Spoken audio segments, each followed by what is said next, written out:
Hello, hello. I hope you guys can hear me. So, I am live with another session today, and I'm gonna talk a bit about freelancing and the current market.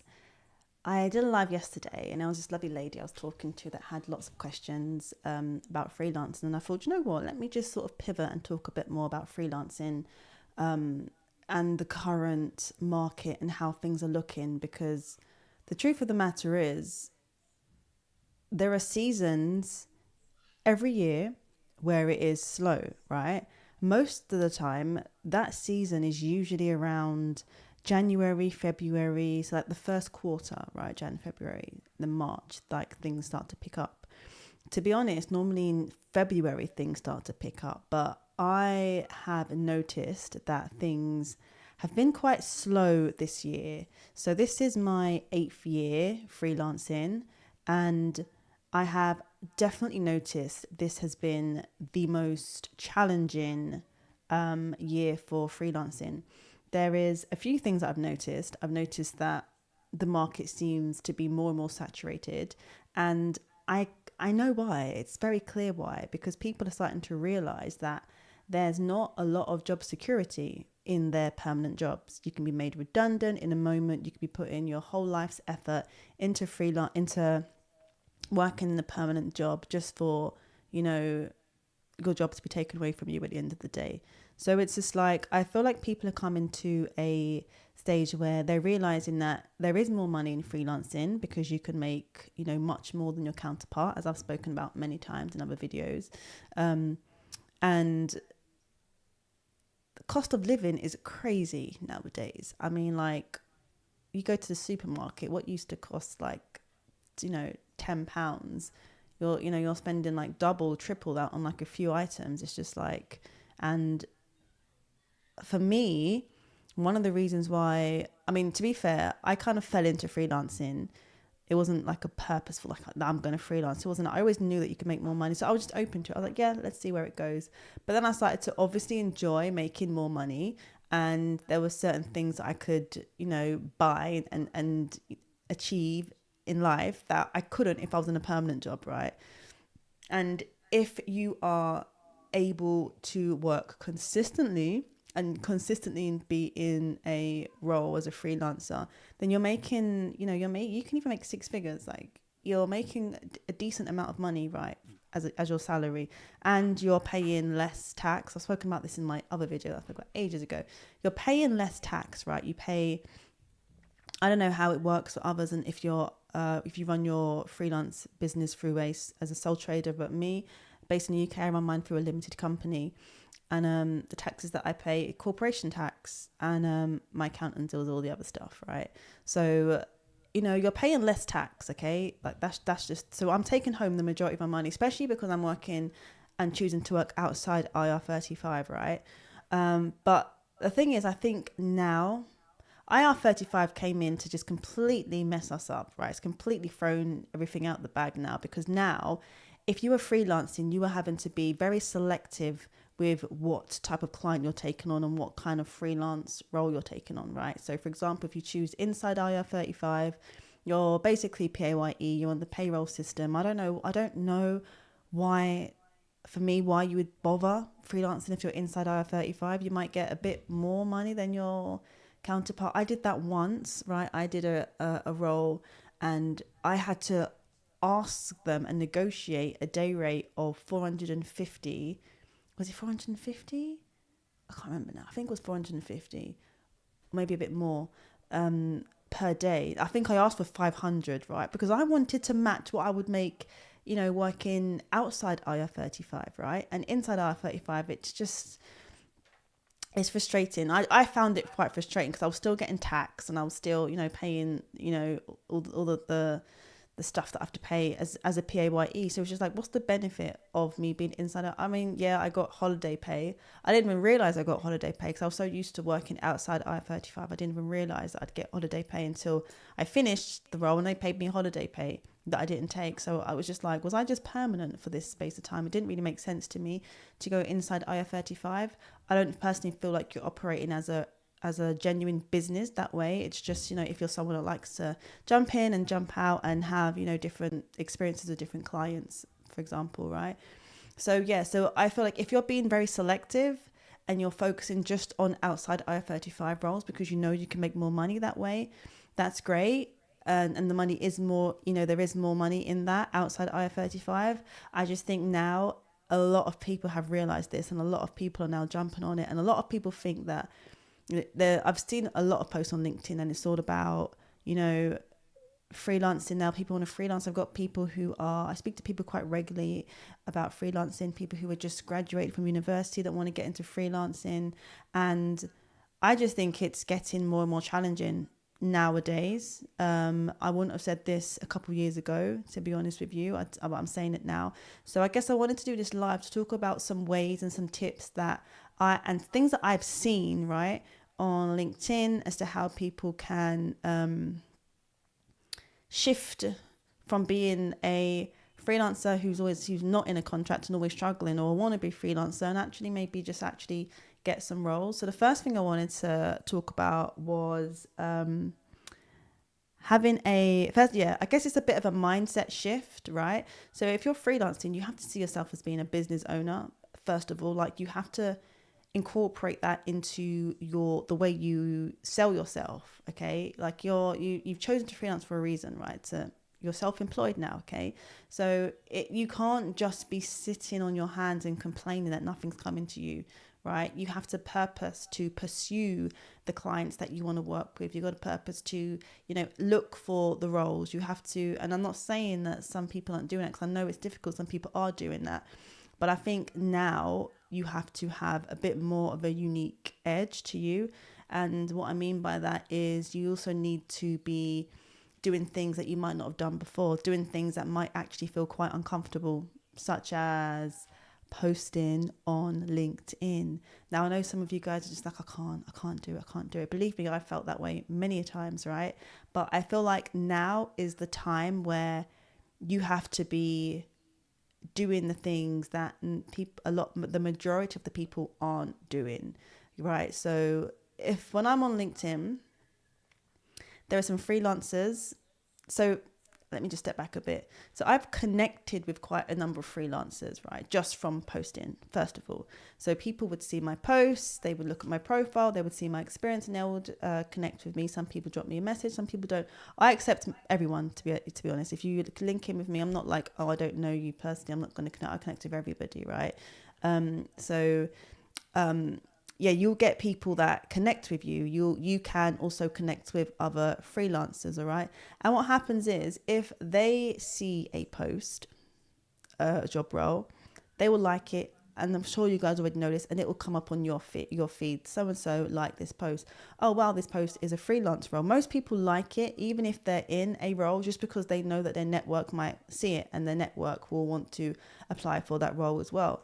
So I feel like freelancers kind of like have each other's backs, we're sort of like, like I try to tag people in posts if I see it. I don't always see things within people's relevant sectors. So I don't always tag if I see something that's not, relevant. Like if you're from IT and you're looking for a role and you ask me, I'm like, yeah, sure. But if it's, something in, gaming, I'm not necessarily going to tag you because it's, irrelevant to you, unless you want to, and you're trying to edge into something different than I would, obviously. So my point was, kind of slipped my mind now. Yes, connecting with other like-minded people, so other people who are also freelancing. I think that's really important. And I don't know about if some of you guys are like this, but if you avoid putting yourself out there by, like, you avoid connecting with people, for example, like you just kind of, I used to be like that, so I know what that feels like. You just kind of like, you expect people to just, connect with you, but how about you connecting with other freelancers too? How about you actually looking and searching for freelancers and then just connecting with them? Hiya, I noticed that you're a freelancer. Thought I'd just say hi. It'd be great to connect and see what you're up to. I had a really nice conversation with someone the other day who, I think she found one of my posts, liked it, commented, dropped me a message, and then I'm going to answer your questions afterwards because I get so distracted. And I'll go off topic. So I promise you, Diamond, I'm going to answer a question afterwards. So yes, I forgot my point. What was I saying? Yes, so she connected with me. We got talking. She sent me a really nice message, and it was just so nice just to talk to someone normal. She was telling me some of her struggles of trying to find a role. I said to her, "Look, I'll try my best to tag you in any posts that I see that's relevant." So you guys have to be a bit more outgoing if you're not already, and start connecting with people, start communicating with different people, right? That's the first thing I would suggest. And I was speaking to one of my students today. Sorry, let me answer your question. I will answer a question. I have a project coordinator interview, but they are asking for managers as references, but I don't feel comfortable asking someone who I haven't kept in touch with. Oh, do you know what? The truth of the matter is, you've got to, and this might sound harsh, but I'm just being honest with you, right? You got to get over that uncomfortability aspect of things, right? You have to get over that, and you have to get over yourself. The reason why I say that is because this is about you and your career path, right? Let me tell you something. I've done that. I've had to go back to people from jobs that I've had years ago, right? And I do focus on the ones that I have had a good relationship with, because most of the time you can ask anyone that's been your line manager. It doesn't have to be the last person. But I've been ignored, by the way. It's quite embarrassing. Can you imagine? You give someone a reference and they don't even respond. Can you imagine that? That speaks, doesn't it? Unfortunately, it's almost like, oh, that's a bit strange. That's happened to me before. So I just focus on the people that I've actually got along with. They're the ones that I would reach out to. So if you've got a line manager, even if it's like from years and years ago, just ask them. Don't worry if it's not your last or most recent one. Most of them don't mind. Most of the companies that I work for haven't minded who I ask. So yeah, focus on those ones you actually had a good relationship with. And okay, good. I'm glad. So that's one of, so outreaching, contacting people, contacting clients, right? And that brings me to my next point about contacting clients, right? I was talking to one of my students today, and we spoke about, freelancing. And okay, so you can be a freelancer that just has the mindset of, I just want to work for clients, earn extra money and so forth. That's fine. You can do that, and you can do that and earn a bit more than what your counterpart would earn. Or you can be a freelancer that actually runs their operation like a real business. You're thinking, right, I'm going to be a freelancer where I am increasing my earnings through other things. I'm going to set up a YouTube channel. I'm using myself as an example, right? I'm going to create could be like a way of helping other I'm going to create a community. I'm going to create a digital product, right? You can be a freelancer that sees themselves as a business. So even if you just scrap the term freelancer and you just use the term a business owner, right? To really maximize your income, because the truth of the matter is, I don't think it's going to get any easier, right? We've already seen how, like I was talking about earlier, how the cost of living is just skyrocketing, right? So, and I'm also finding that some of my previous clients, they're used to me being at a particular day rate. They don't want to necessarily increase that day rate. So if they've been used to me on one day rate, and I'm like, oh, I've upped my day rate, and then they're like, oh, nope, sorry, we're not, I'm technically been on a very similar day rate to what I was on like 2 years ago. So if I don't purpose to increase that, I'm just becoming, even as a freelancer, like hitting a ceiling. I'm hitting like that's it. I can't earn more than 7K per month, or I can't earn more than that.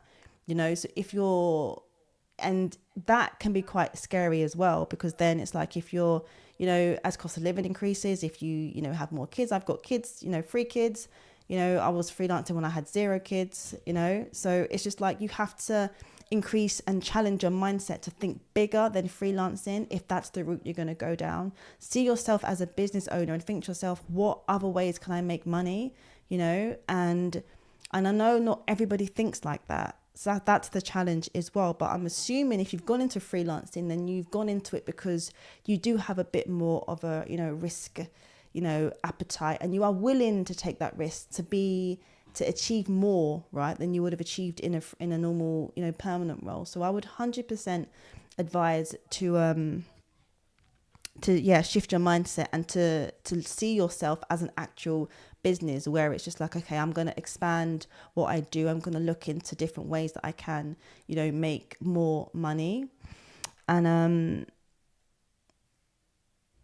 standing out from others is a way. And how I would suggest you stand out, again, I was talking to one of my students today about this, standing out by posting, standing out by sharing things on LinkedIn. Okay, I use LinkedIn quite a lot because I found that there are sites like Upwork and Fiverr, but I have found that a lot of the project managers or the freelancers, for example, they lower the bar. Like, they charge much less than, some of the, if you see a role on LinkedIn, for example, most of it is like 350 and higher, for example. And I don't know, I just didn't really like Upwork. To be fair, I let me go back. Actually, I preferred Upwork over anything else. I preferred Upwork the most because if you search, then you might find something and you work it out. It might be in US dollars if you're in the UK. You're like, okay, this isn't too bad. It's, matching my day rate, for example. But for me, LinkedIn is the ideal way to go. And I think with LinkedIn, that's how you can separate yourself as well from other people by, standing out. I was saying to my student today, your visibility is your credibility, right? So if you are making yourself visible, you are going to have clients reaching out to you. You're going to have different, as I mentioned, freelancers reaching out to you, contacting you. They like a post, you see it, you apply for the role as well. So it's also about standing out in that way by just going above and beyond what other people are doing. So you really have to, again, having that business mindset. If you're not putting yourself out there, who's going to see you to hire you? It's all good you connecting with people, outreaching to clients. And that brings on to my next point, because I didn't think I finished that point actually. So that brings on to my next point. Another way that you could, help put yourself in this whole slow freelance market at the moment is by, I gave this tactic to one of my student today. I said to him, go on to ChatGPT, right, and type in the particular type of client that you want. So for me, if I've worked in, my typical sort of work is, at the moment anyway, is creative work, creative clients, creative agencies, game assets, right? So I would go onto ChatGPT and say, can you give me 10, 20, 30, however much, just test it, 50 companies that specialize in game assets, or 50 creative marketing agencies. They'll give you 50, they'll give you whatever, right? ChatGPT, just keep pushing it. And then you would then use that company, type in that company into LinkedIn. You're going to see all the different people, right? If you click on the people's part, you're going to see all the different people come up from that company. And then connect with their head of production, connect with the hiring manager. Most companies normally have a resource manager, right? Connect with them, okay? You're going to have to, that's probably a bit more of a fruitful way of outreaching, I would say, if you do it that way, when you're connecting with people, but rather than, because I guess you can do that without ChatGPT, to be fair, but ChatGPT will just give you the list of the people, and well, not the people per se, but the companies that you don't know yet. You might not have heard of all of them, right? So do that as a way of outreaching, and send them a message, like actually send, hi, I'm Natasha, and this is my portfolio. I'm listed on my LinkedIn profile. These are the companies that I've worked at. This is what I can offer. If you're on the lookout for a freelancer, I am available. And so you want to be keeping yourself in the forefront of their minds. Most people like that. Like, I've connected with someone who's quite big on YouTube, right? And to be fair, let me finish my sentence. And I didn't just send a connection and just expect them to, to accept, because a lot of people don't do that. I didn't realize that. I didn't realize that most people don't just accept So I dropped a message and said, hi, I love your content. I've been also creating content about project management on YouTube. It'd be great to connect. And then they responded back and they accepted. So sometimes people are a bit funny about, accepting random people, but drop them a message, let them know what you're on the lookout for, let them know, what you can do. Don't sound too salesy, don't sound too desperate.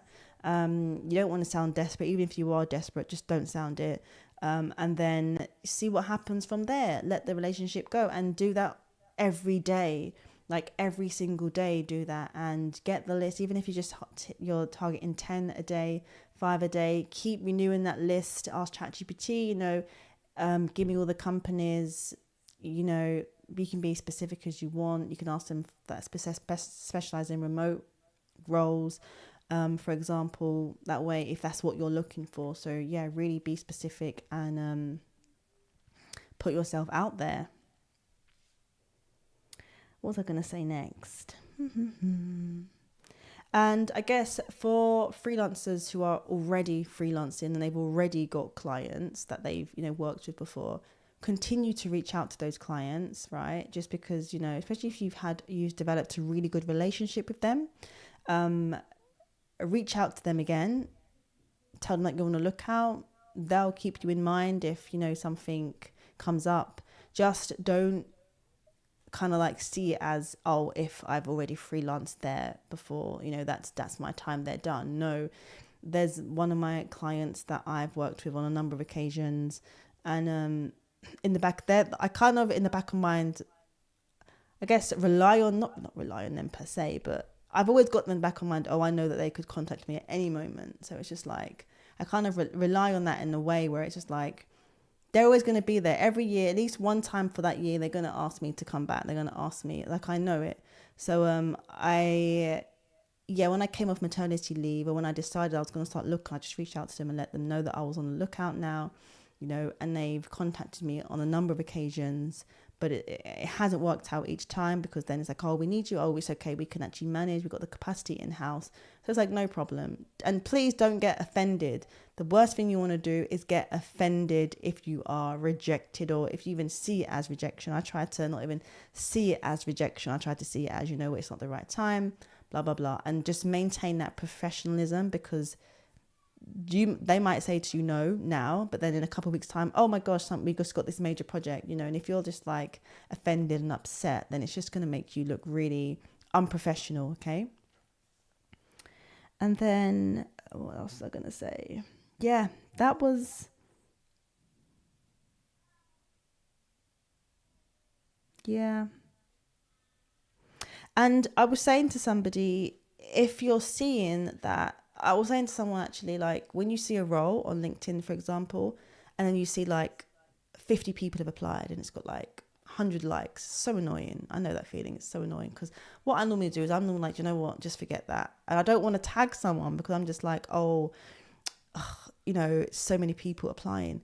But the truth of the matter is, I'm going to not even, for me, I'm going to change that mindset around that actually. And I will still, if there is something that even for me, I might like the look of, still apply for it, still send them a DM, because you don't actually know.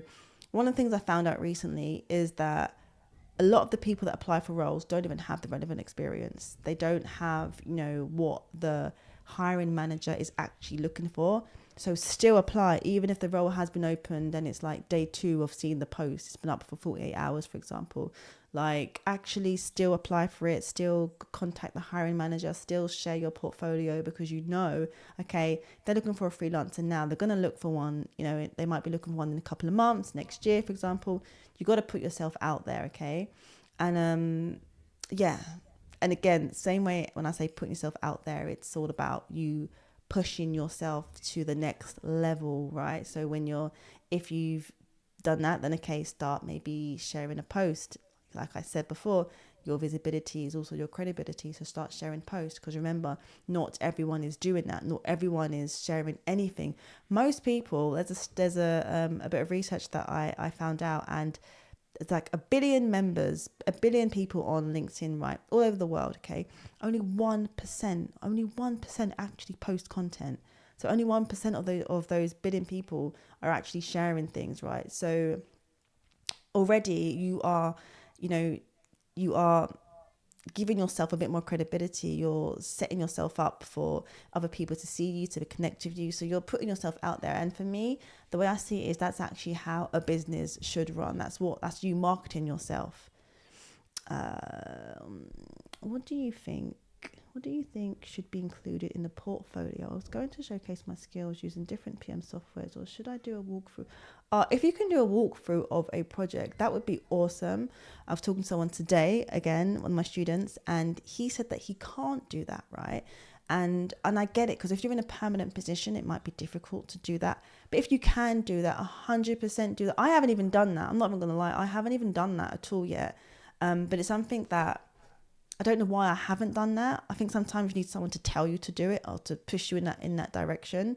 But yeah, I would 100%, if you can, just look at what other people have put on their featured page, or however, wherever you'd put it. I think you'd put it on your featured page, right, on LinkedIn. And yeah, and I would need to look at how other people actually do it, because that would probably be one thing that I would probably actually do as well, to be fair, especially with the hands-on project management accelerator, talk about different things, different aspects of that. So yes, 100% I would say talk about the projects you've worked on. And I don't even think the tools are necessarily relevant. I think as long as you add the tools in your, with each role you've had, talk about, just write what tools you've worked on.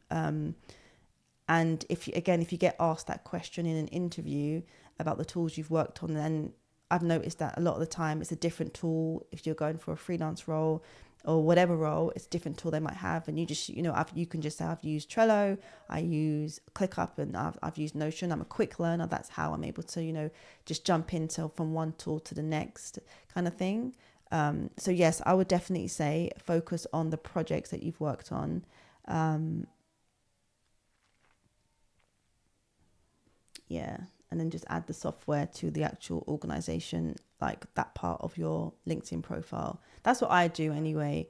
But whenever I see people who have something like a case study or something, they might mention it, you might mention it, but I wouldn't necessarily think that. I don't normally see people talk about the tools as a case study. It's mainly just the type of project that they worked on. I hope that helped, Diamond. And I feel like I've seen your name on LinkedIn. Are we connected on LinkedIn? I feel like I've seen your name. If you are, that is you, then hello. But yeah, and I think that would be it. Reaching out to existing clients, reaching out to new clients, using ChatGPT to help you do that. Start posting on LinkedIn. I love what Diamond said about adding some projects to your featured page, case study page, portfolio on LinkedIn. And using those things to stand out, using all those things I mentioned, and that will help you stand out in this current market. It's not easy at the moment. And and if you are freelancing, then really try to challenge your mindset on how you see yourself as an actual business rather than just a freelancer, because then you're going to be opening yourself to different types of opportunities. Can you imagine how far you could go if you really put your mind to it, if you really saw yourself how you're supposed to see yourself, right, as being amazing? Why can't you see yourself as being amazing and the best, right? Even if you're not the greatest PM. I don't think I'm the greatest project manager. I've worked with some project managers that walk into a room and it's just they just lead straight away. It took me practice to be able to just talk freely and just be able to be myself, right? Some people are naturally gifted and naturally have that ability, right? So, but despite that, you're still amazing, you're still fabulous. So why can't you treat yourself like that and open up the different income streams that could potentially happen? Why can't you set up your own YouTube channel and talk about project management from the sector that you're in? Why can't you post a post on LinkedIn sharing tips? And if you're struggling in the job market, start talking about that. Start talking about some of the ways that people have advised you. Start talking about the different ways that you can, different connections you've made, and how awesome it is to connect with so many like-minded people, and what you're liking about LinkedIn. Like, what are you liking about LinkedIn at the moment? Talk about that. Talk about some of the issues and complications and that you've had in a role, like, and use it to encourage someone else that might be dealing with the same thing. And don't even watch likes. Don't watch likes. Don't watch comments. Just do it because you see yourself as, you are marketing for yourself. You are the marketing manager of yourself, right? So just see it as you're putting yourself out there to market your skill sets and you're marketing yourself.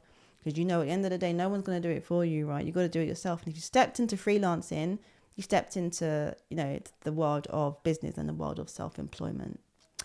Anyway, I hope that's helped. Thank you, Diamond, for your questions. And there are no other questions, so I am going to jump off. And what day is it tomorrow? It's Friday tomorrow. So yeah, I might do another live tomorrow. I'm quite enjoying these lives, actually. It's like such a easier way of getting content out as well. So yeah, and if you are watching this and you want to gain experience, some hands-on project management experience, jump on to my hands-on project management accelerator program. We have just finished the design project, and let me know if you want me to share some bits about that. I probably should share some more about that, actually. I've shared like marketing videos, but maybe a bit more about what we're doing behind the scenes. We're using Trello, we're using Slack to communicate, and we're using smart sheets for timelines. And we're just going through the entire process. We did the design process from start to finish. It was really cool. And even though it's a mock environment, it feels very real because we're still going through the amend, we're still going through the entire process. It's allowing you to feel safe enough to ask, I didn't understand this, or can you advise me on this? Or, you get free calls per week with me, so we go through it all. So let me know if you want to join. I'll put like a join the waitlist for the next cycle. We start the illustration project on Monday, and that's on for a few weeks, and after that the video animation project, and then we'll do the cycle again. Hi, thank you for the precious advice. You're very welcome. I feel like I've seen you as well on my LinkedIn. Have I seen you on LinkedIn? I feel like I have. If I have, hi. The names are popping to my head as I see them on LinkedIn. But yes, you're very welcome, guys. And I shall see you maybe tomorrow when I do another live. All right. Take care. Bye.